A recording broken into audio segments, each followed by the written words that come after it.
Welcome to the world of money. Bread, cash, dosh, dough, loot, lucre, mullah, the readies, the wherewithal. Call it what you like. Money can break us, or it can make us. In the past year, it's certainly broken more than a few of the biggest names on Wall Street and in financial centers around the world. And while former masters of the universe crash and burn, the rest of us are left worrying if our savings would be safer in a mattress than in a bank. Well, I want to explain to you just how money rose to play such a terrifyingly dominant role in all our lives. What's more, I want to reveal financial history as the essential backstory behind all history. Banks financed the Renaissance, while the bond market decided wars.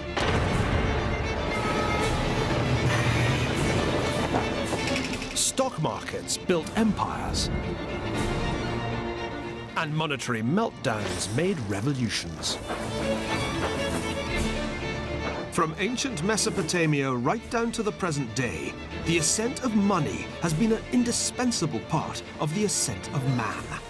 But money's rise has never been a smooth upward ride.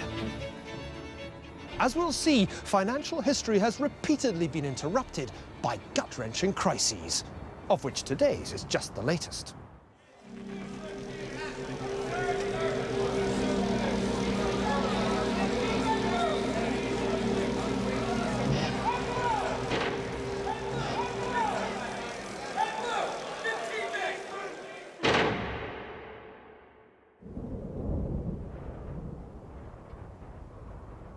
Imagine a world with no money. 500 years ago, the most powerful society in South America, the Inca Empire, had no real concept of money. The Incas appreciated the aesthetic qualities of rare metals. Gold was the sweat of the sun, silver the tears of the moon. Labor was the unit of value in the Inca Empire, just as it was later supposed to be in a communist society.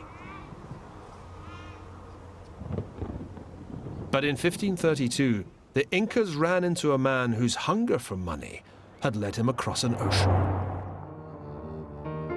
Francisco Pizarro and his fellow conquistadores had come from Spain to what they called Upper Peru, inspired by the legend of El Dorado, the realm of the gold-covered king. After defeating the Inca army at the Battle of Cajamarca, their quest began in earnest. At Potosi, in what is now Bolivia, the Spaniards struck it rich. They discovered the Cerro Rico, literally the rich hill. Towering nearly 16,000 feet above sea level, it was a money mountain. In their 250 years of Spanish rule, more than 2 billion ounces of silver were extracted from mines like this one, 14,000 feet up in the Andes. What the Incas couldn't grasp was why the Europeans had such an insatiable lust for gold and silver. They couldn't understand that to Pizarro and the conquistadores, silver was much more than just shiny metal. It could be made into money, a store of value, a unit of account, portable power.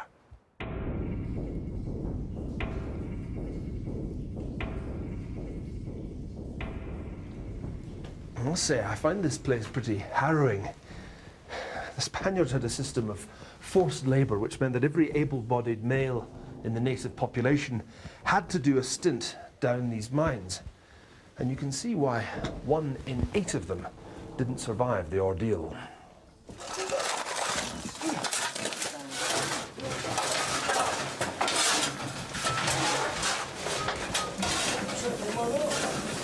Today, 500 years later, conditions for miners in the Cerro Rico haven't improved much.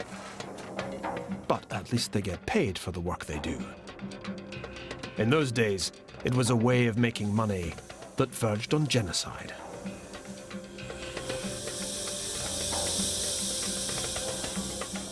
The silver ore was ground up, refined with mercury, and then shipped to Europe as bars and coins.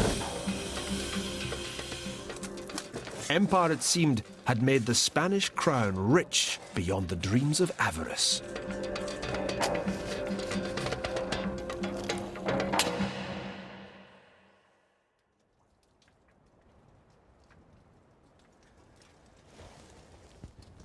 And yet all the silver in the mines of Potosi couldn't halt the inexorable economic and political decline of Spain's empire. Why was that, when Pizarro seemed to have struck it so incredibly rich?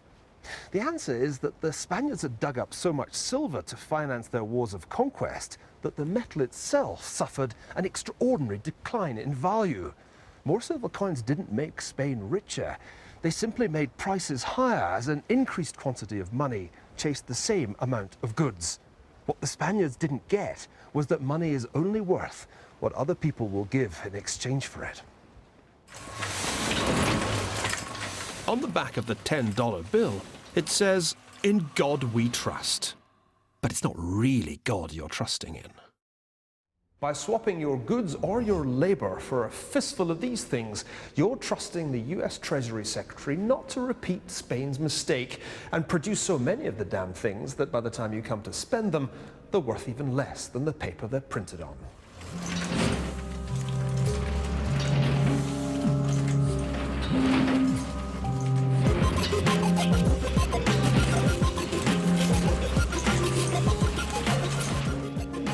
That's what the conquistadores got wrong. They failed to see that money is about trust, even faith. Trust in the person paying you the money, trust in the central bank issuing the money, trust in the commercial bank that honors the check. Money isn't metal, it's trust inscribed, and it doesn't much matter what it's inscribed on.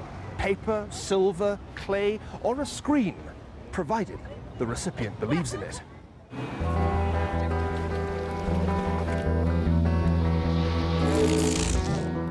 There was one huge possibility created by the emergence of money as a system of mutual trust.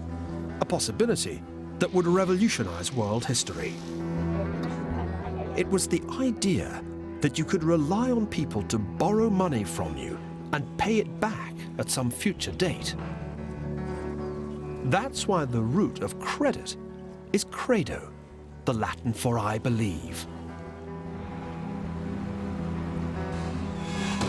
Without the invention of credit, the entire economic history of our world would have been impossible.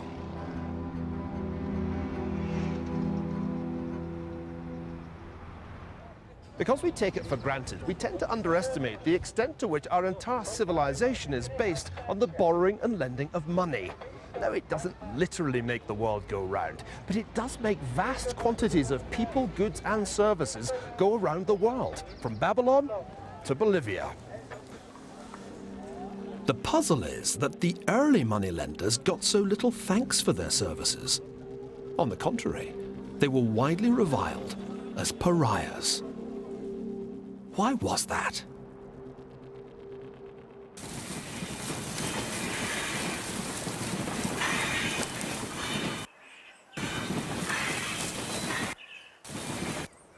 Welcome to northern Italy in the year 1200 AD.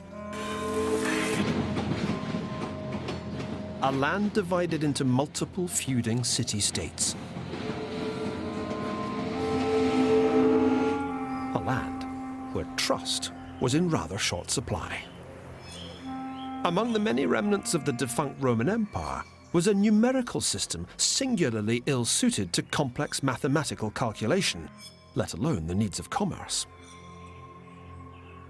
Nowhere was this more of a handicap than in Pisa, where merchants struggled to do business with 7 different forms of coinage in circulation.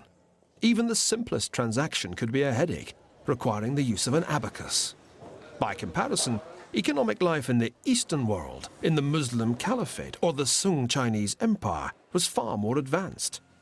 To discover modern finance, backward Europe needed to import it. Enter a young mathematician called Leonardo of Pisa, or Fibonacci. The son of a Pisan customs official based in what is now Algeria, Fibonacci is best remembered today for his sequence of numbers that mimic the properties of nature. But the famous sequence was only one of many Eastern mathematical ideas that Fibonacci introduced to Europe with his path-breaking book, the Liber Abaci, the Book of Calculation. Even more important was his demonstration of the superiority of Arabic numerals over Roman numerals. And crucially, nearly all Fibonacci's examples related to business.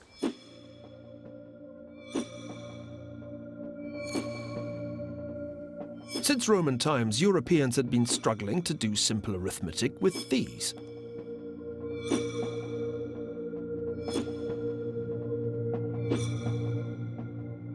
The Hindu or Arabic numerals made all kinds of calculation easier.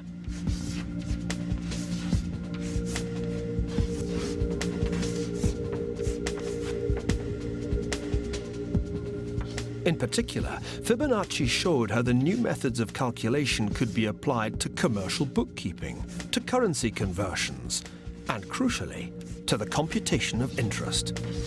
Just imagine trying to work out percentages in Roman numerals.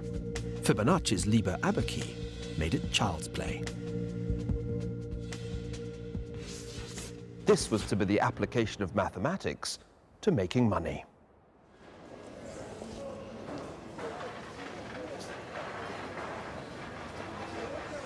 The most fertile soil for such financial seeds proved to be the Italian city-states. Fibonacci's hometown of Pisa was one, but it was above all Venice, more exposed than any of the others to Oriental influences, that became the great money-lending laboratory.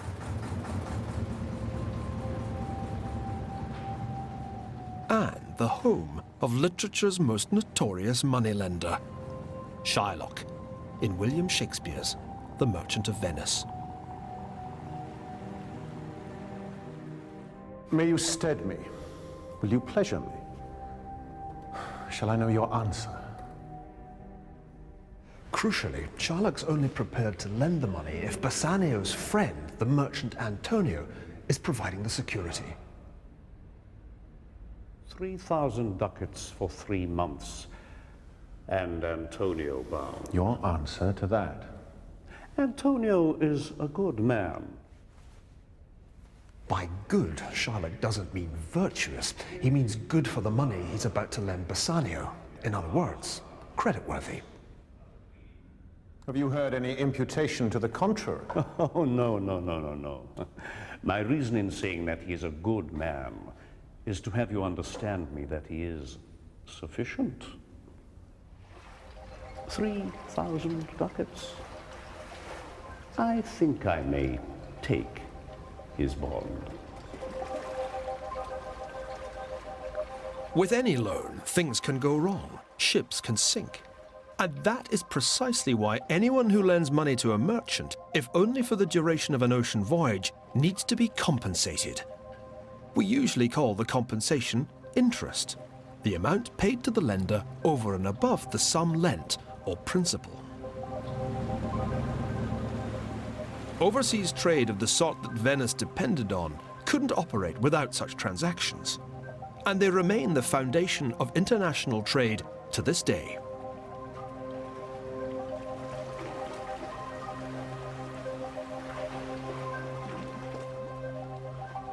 But why does Shylock turn out to be such a villain, demanding literally a pound of flesh, in effect Antonio's death, if he can't fulfill his obligations? Why is Shakespeare's moneylender so heartless, the original of that blood-sucking financier who recurs time and again in Western literature?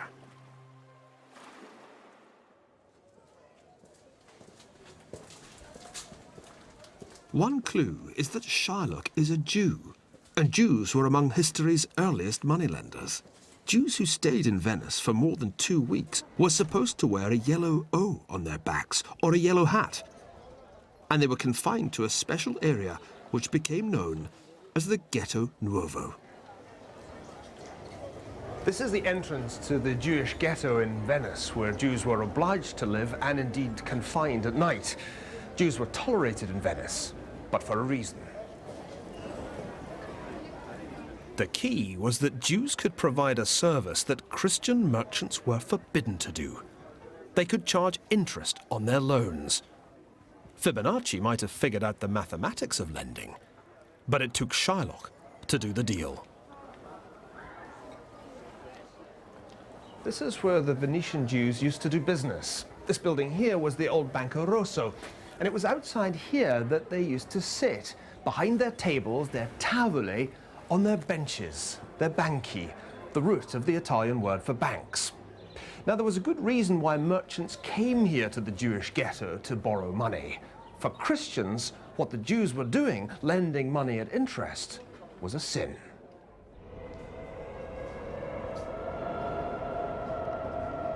The medieval church's laws against usury, charging interest on loans, were a major obstacle to the development of finance in Europe. After all, what God-fearing Christian merchant wished to risk the torments of hell? This astonishing vision of eternal damnation was painted by Giorgio Vasari and Federico Zuccari on the inside of the great dome of Florence's cathedral, the Duomo. Down below, there's another fresco by Domenico de Michelino of Florence's greatest poet, Dante Alighieri, holding his masterwork, the Divine Comedy. According to Dante, there was a special part of the seventh circle of hell that was exclusively set aside for usurers.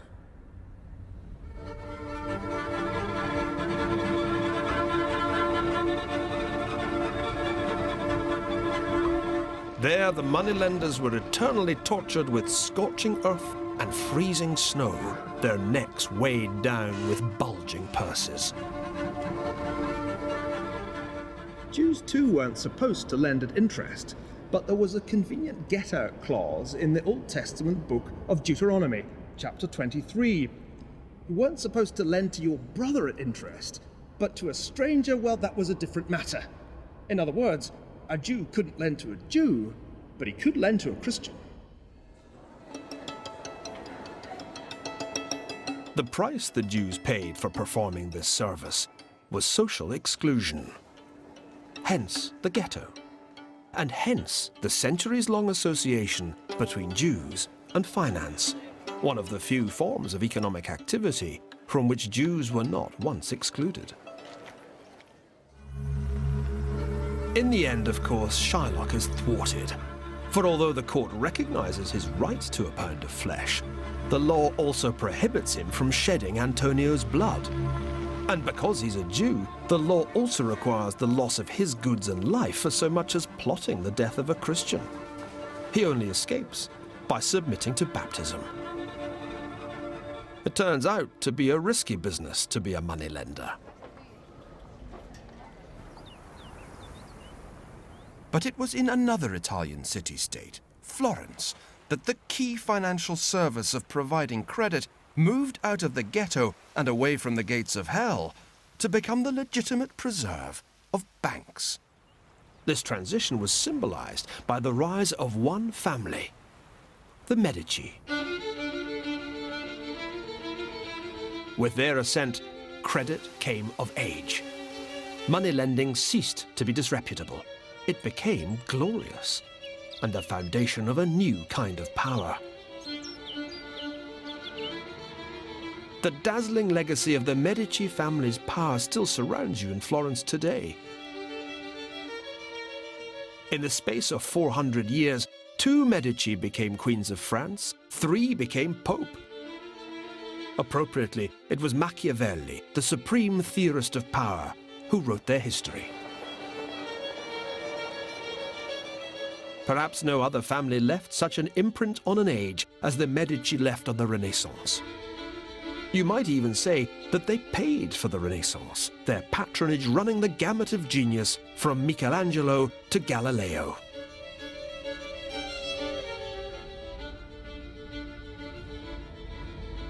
And this, in the Uffizi Gallery, is the Medici's private art collection, one of the most spectacular ever assembled.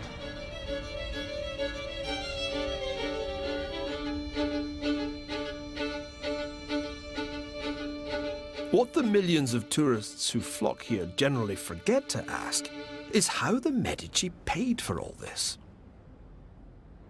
The simple answer is that they were foreign exchange dealers, members of the Arte di Cambio, the money changers guild, who made it big. They were known as banchieri or tavolieri because, like the Jews of Venice, they literally did their business sitting on benches behind tables. Indeed, the original Medici Bank, or bench, was located right here in the Via dell'Arte della Lana, Woolgild Street.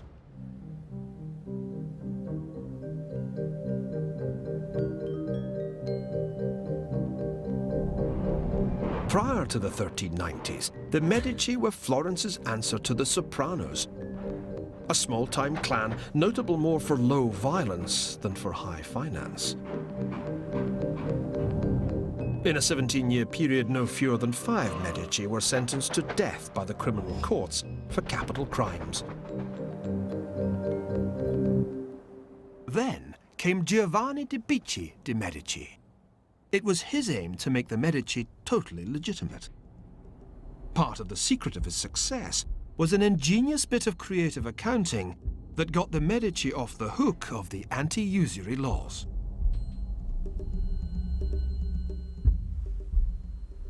These ledgers of the Medici Bank make it clear how important commercial bills for financing foreign trade were to the bank. True, the church prohibited the collection of interest on loans, but there was nothing to prevent a shrewd trader from making money on transactions like these, which involved multiple currencies. There was no interest and therefore no sin, simply a commission deducted for the conversion of one currency into another.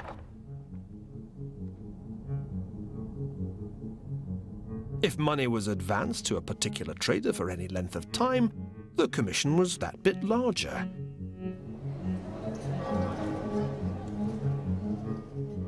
In the same way, depositors who put their money in the Medici Bank were given discrezione to compensate them for risking their money. This was credit, in other words, but with the interest payments discreetly concealed. Now, for the first time, money lending had evolved into banking.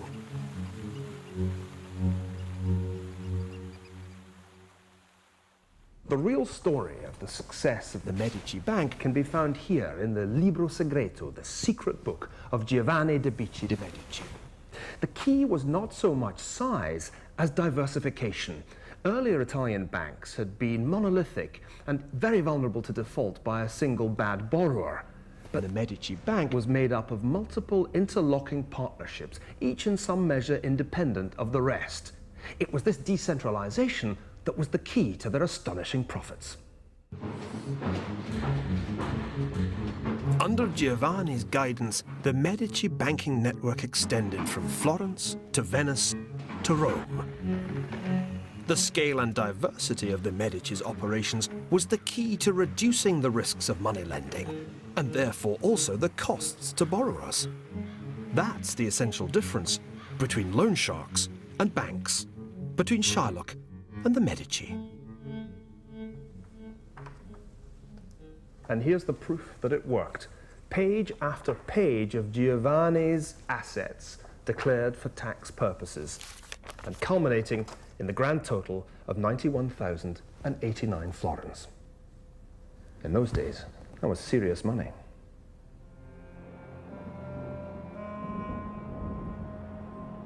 When Giovanni died in 1429, his last words were an exhortation to his heirs to maintain his standards of financial acumen. His funeral was attended by 26 men of the name Medici, all paying homage to the man who had made the business of banking respectable and profitable, as it had never been before. For his son Cosimo, the accumulation of wealth combined seamlessly with the accumulation of power. Within 20 years of his father's death, Cosimo de' Medici was the Florentine state. As the Pope himself put it, political questions are settled at his house. The man he chooses holds office. He it is who decides peace and war and controls the laws. He is king in everything but name. This Botticelli is mainly famous for the beauty of its young subject, but it's actually intended as a tribute to a dead banker, Cosimo de' Medici. That's him there on the medallion, and you can just make out the inscription Pater Patriae, the father of his country.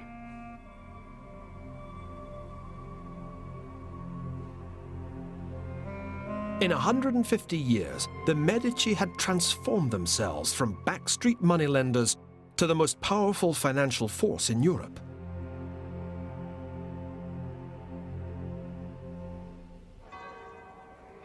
Nothing could better illustrate the extraordinary ascent of money. For what the Medici had achieved was nothing less than the birth of modern banking. Others had tried before, but the Medici were the first bankers to hit the political big time. And they did it by learning one crucial lesson. In finance, small is seldom beautiful. By making their bank bigger and more diversified, the Medici had found a way of spreading their risks. And by focusing on currency trading rather than just lending, they'd reduced their exposure to defaults by borrowers. For Cosimo and his family, it was a truly beautiful business model.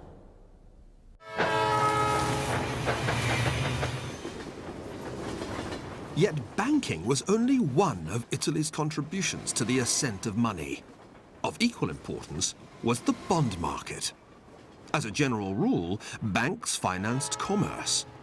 The bond market arose to finance war. The ancient Greek philosopher Heraclitus had declared that war is the father of all things. It was certainly the father of the bond market. For much of the 14th and 15th centuries, the medieval city-states of Tuscany, Florence, Pisa, and Siena were at war with each other. This was war waged as much by money as by men.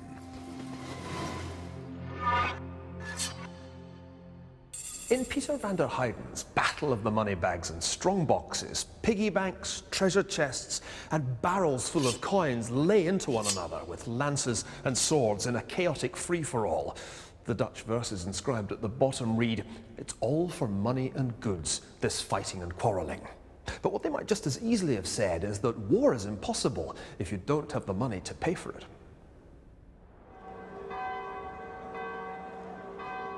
And the way to do that, the ability to finance war through the bond market, was, like the Medici banking revolution, an invention of the Italian Renaissance. Rather than require their own citizens to do the dirty work of fighting, each city hired military contractors, condottieri, who raised armies to annex land and loot treasure from the others. Among the condottieri of the 1360s and 1370s, one stood head and shoulders above the others. This is his portrait in Florence's Duomo, a thank you from a grateful public. Unlikely though it may seem, this master mercenary was an Essex boy. So skillfully did he wage war that the Italians called Sir John Hawkwood Giovanni Acuto, John the Acute. This castle was one of many pieces of prime real estate the Florentines gave him as a reward for his services. But Hawkwood was a mercenary who was willing to fight for anyone who'd pay him. Milan, Padua, Pisa, or the Pope.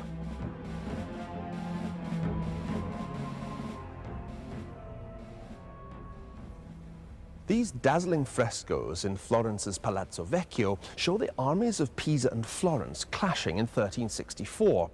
At that time, Hawkwood was fighting on the side of Pisa, but 15 years later he'd switched sides. Why? Because Florence was where the money was. The cost of these incessant wars plunged Italy's city-states into crisis.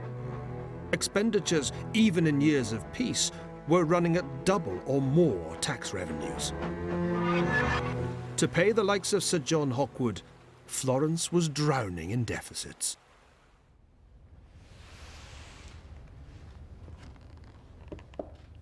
This wonderful document in the Florentine State Archive shows how the city's debt had exploded from around 50,000 florins at the beginning of the 14th century to 5 million by 1427. It was quite literally a mountain of debt, hence the name, the Monte Comune.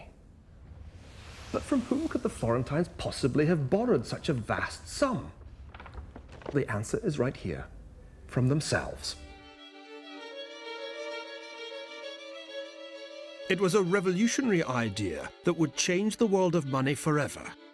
Rather than paying direct tax, citizens were now effectively obliged to lend money to their own government. And the fact that they were forced to lend the money meant that the interest payments they earned were not deemed to be usury by the church.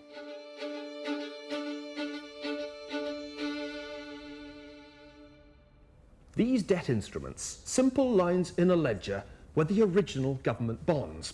And the wonderful thing about them was that if you needed your money in a hurry, you could sell your bonds to other citizens. They were liquid assets. What this record tells us is how Florence turned its citizens into its biggest investors.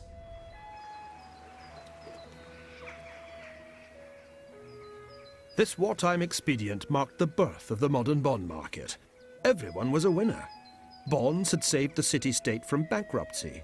The citizens were happy earning their interest, and the bond market let them buy or sell as they saw fit.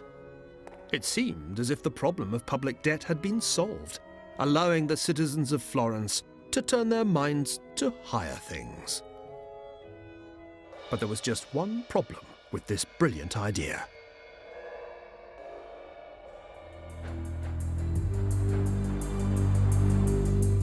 There was a limit to how many more or less unproductive wars could be waged. The larger the debts of the Italian cities became, the more bonds they had to issue, and the more bonds were issued, the less valuable they looked to investors. And that was exactly the sequence of events in Venice. By the early 16th century, the city had suffered a series of military reverses, and the value of Venetian bonds had taken a hammering.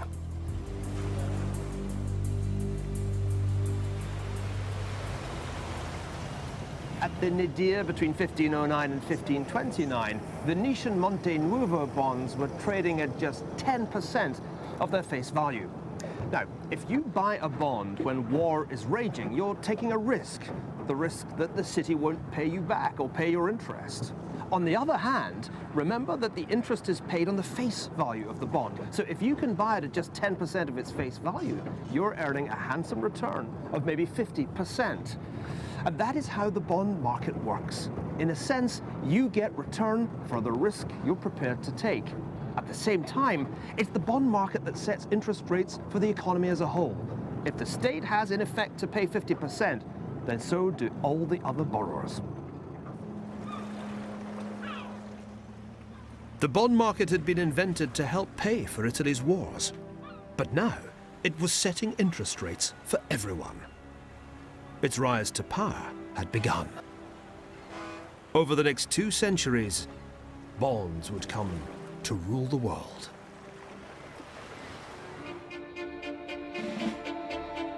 If the 15th and 16th centuries had seen a revolution in money and credit and the birth of the bond market, then the next step in the story of the ascent of money was the rise of the joint stock limited liability company. But the ability of the company to transform our lives would depend on another innovation: the stock market.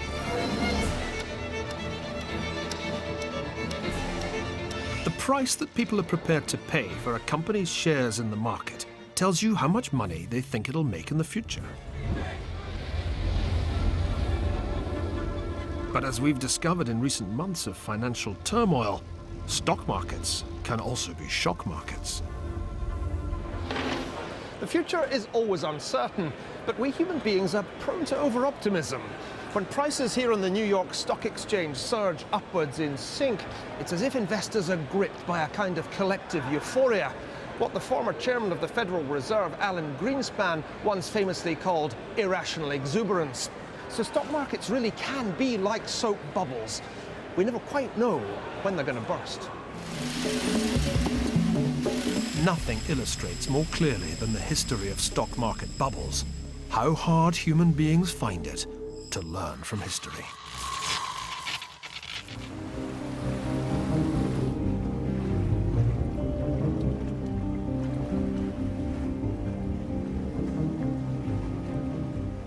Hidden away among the many splendors of Venice is a small clue to one of the most astonishing tales of adventure in all financial history.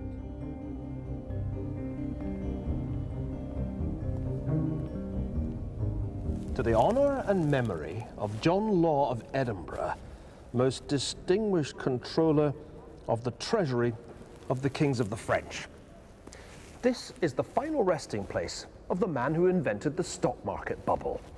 An ambitious Scot, a convicted murderer, a compulsive gambler, and a flawed financial genius, he not only caused the first true boom and bust in asset prices, he also indirectly caused the French Revolution.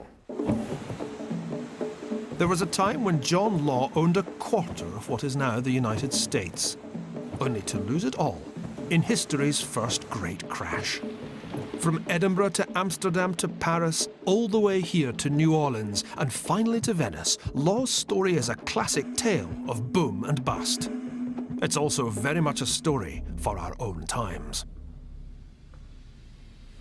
Hidden away here in the warehouse of the Louisiana State Museum is the only known painting of John Law. Here he is. With that lean and hungry look, he really is for all the world a Scotsman on the make.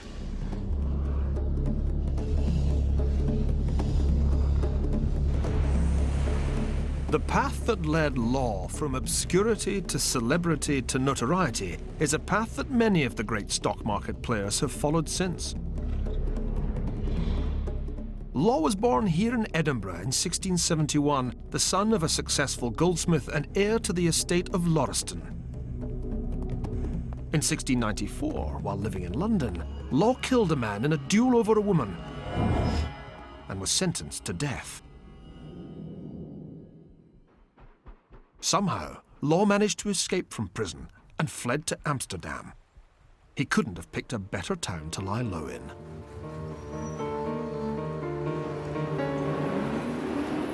By the 1690s, Amsterdam was the world capital of financial innovation. To help finance their war against Spain, the Dutch had introduced one of the world's first national lotteries. To protect their merchants from dodgy coinage, they'd created the world's first central bank. But the one that had the biggest impact on Law was the single greatest Dutch invention of them all: the company.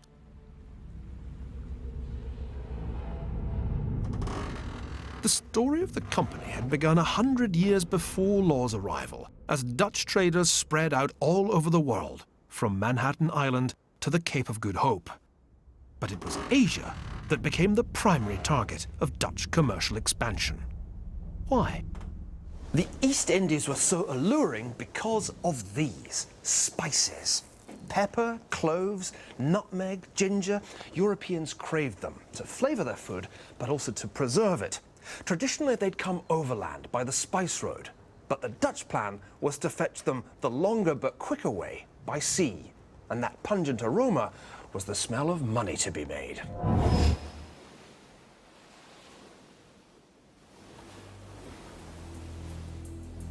This painting shows the return of one of the first Dutch fleets from the east.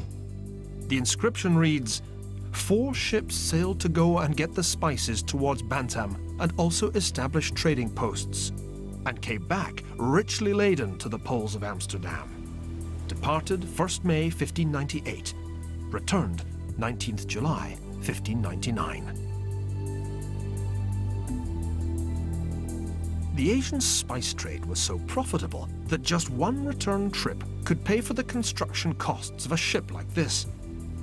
But so prolonged was the journey round the Cape of Good Hope to the east, and so hazardous, that merchants had to pool their resources and their risk.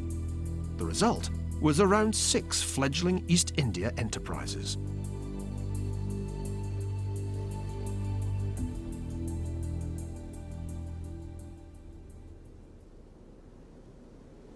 In 1602, at the instigation of the Dutch government, these various companies came together to form the United Dutch East India Chartered Company, or Verenigde Oost-Indische Compagnie for short. And this is its original charter, which spells out that the company was to enjoy a monopoly on all trade from the Cape of Good Hope all the way east to the Straits of Magellan, pretty much half the world. The structure of the new entity was novel. The capital of the company was divided unequally between all the major Dutch cities. Citizens were invited to participate in the new venture by investing. It was the form of this investment that was the real novelty. This rather wonderful painting is of the family of one of the founders of the Dutch East India Company, Dirk Bass. For 6,000 guilders, he and 16 other so-called participants became the firm's managing directors, the bevindhebber.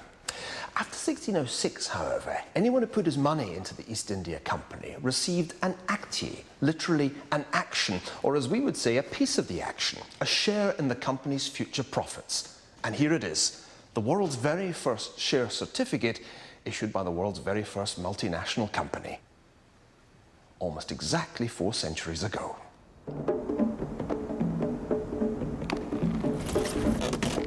3 years later, Baas and his fellow directors declared that any shareholders who wanted their cash back could not have it refunded, but would have to sell their shares to another investor. Overnight, a market for the company's shares was born, the world's first true stock market. This invention was to change the face of finance forever, because it created a mechanism whereby the price of shares was determined by the laws of supply and demand, by sellers and buyers. And as the renegade Scotsman John Law couldn't help but notice, the trading of these company stocks was making the world's first shareholders very rich indeed.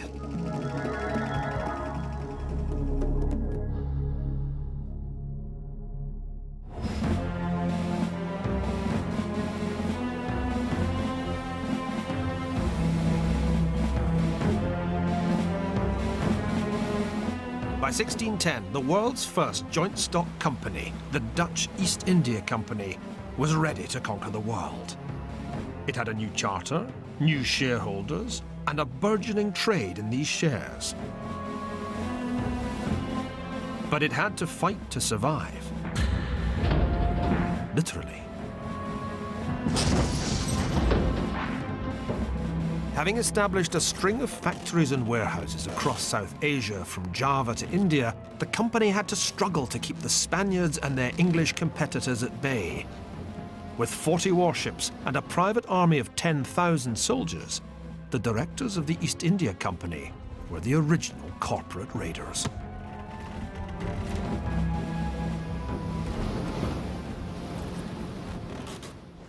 For the Dutch East India Company, firepower and foreign trade went hand in hand. But the key to the company's success wasn't just its cannons, like these ones aboard the Batavia, the pride of its fleet.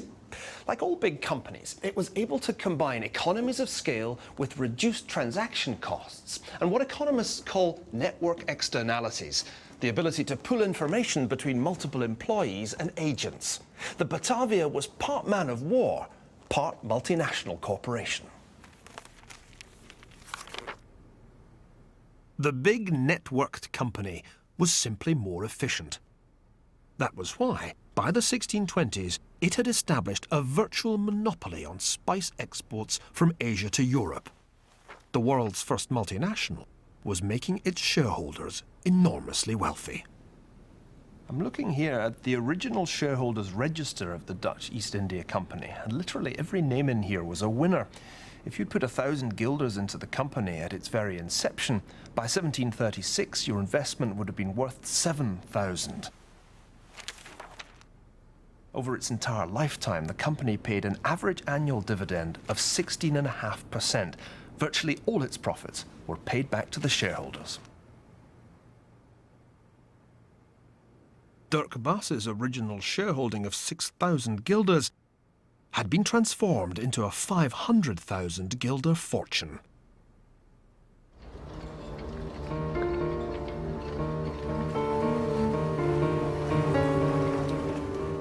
To John Law, lying low in Amsterdam having escaped the gallows in London, the workings of the Dutch East India Company came as a revelation. Law was living off his winnings at the gambling table, but he was fascinated by the relationships between the company, with its splendid offices in the Hoogstraat, the nearby stock exchange where dealers busily traded the company shares, and the Bank of Amsterdam. Yet this Dutch financial system struck Law as not quite complete. To Law's financially supercharged mind, the Dutch were missing a trick or two. For one thing, it seemed completely nuts to restrict the number of East India Company shares when the markets were so clearly enamored of them. Law was also puzzled by the conservatism of the Bank of Amsterdam.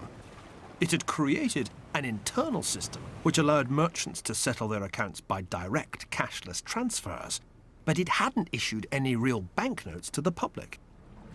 The idea was already taking shape of a breathtaking modification of the institutions that Law had first encountered here in Amsterdam.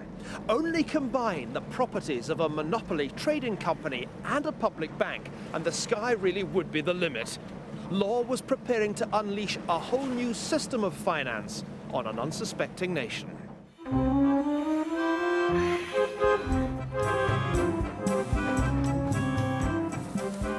In 1716, John Law arrived in Paris. He had identified France as the ideal laboratory for what would be the biggest experiment in the history of the stock market. But why did the French give him his chance?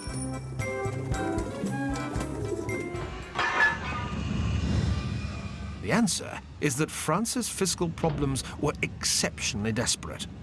The country was saddled with enormous public debts as a result of the wars of Louis XIV. When the Sun King died in 1715, the Duke of Orleans, who was acting as regent for the underage King Louis XV, faced a country on the brink of its third bankruptcy in less than a century. It was the perfect opportunity for Law, the maverick self-taught economist who developed his theories somewhere between the casino and the stock market.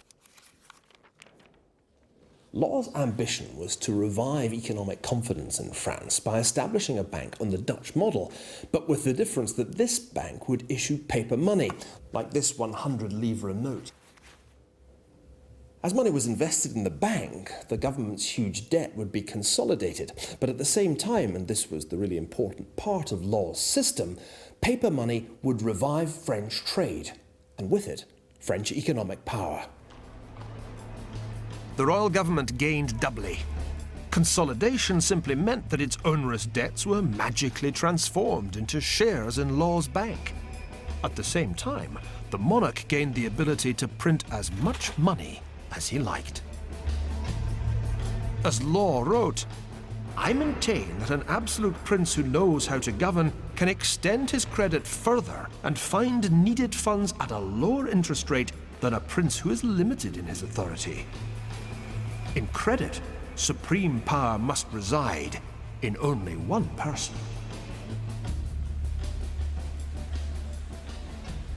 That absolute power was in the hands of the Duke of Orleans, who lived here in the Palais Royal, just a short step from Law's apartment in the Place Vendôme. It was to him that Law now unfolded his scheme. The prize was nothing less than the revival of French power through financial engineering. But that was only half of Law's ingenious plan. As Law wrote, "The bank is not the only nor the grandest of my ideas. I will produce a work which will surprise Europe by changes more powerful than were produced by the discovery of the Indies."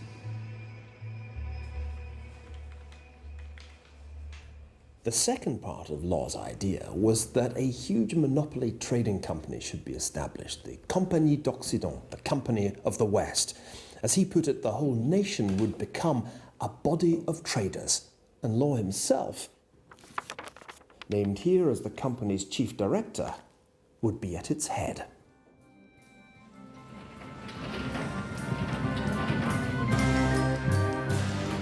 The focus for this wildly ambitious scheme would be in America, where the French laid claim to a vast tract of land either side of the Mississippi, Louisiana. The regent gave Law's company, what was to become the Mississippi Company, a monopoly on trade with the new colony.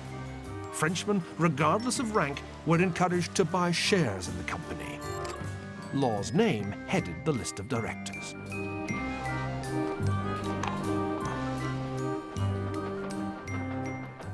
In modern parlance, what these documents tell us is that Law was attempting a reflation. And why not? France in 1716 was in a depression, and Law's banknotes helped stimulate a recovery. At the same time, what he was doing was effectively transforming a burdensome and badly managed public debt into shares in what was a privatized tax-gathering and trade company. Well, what was not to like about that? In a fever of mass speculation, the Mississippi Company's share price soared from the original price of 500 livres to 5,000 on September the 4th. By December 1719, it had reached 10,000. And this is where it all happened. This was where Law's share issuing office was located, the Rue Quincampoix. You can imagine the scenes of frenzy here as half of Paris descended on this narrow alleyway, all desperate for a piece of the action. The higher the share price went, the more they wanted to buy. It was a classic stock market feedback loop.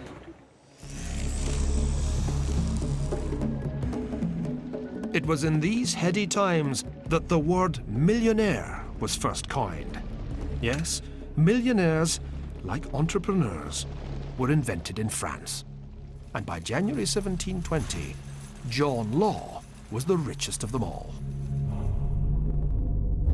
Louis XIV had said, "L'État c'est moi." I am the state. Now the renegade Scotsman John Law was able to say, "L'économie c'est moi." I am the economy. Only when the Mississippi bubble burst would the French realize the dangers of Law's economic experiment.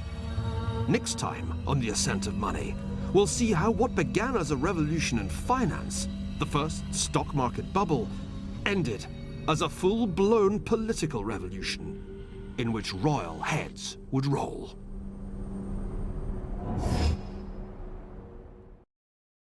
Next time on The Ascent of Money, before Charles Ponzi and Bernie Madoff, the story of John Law.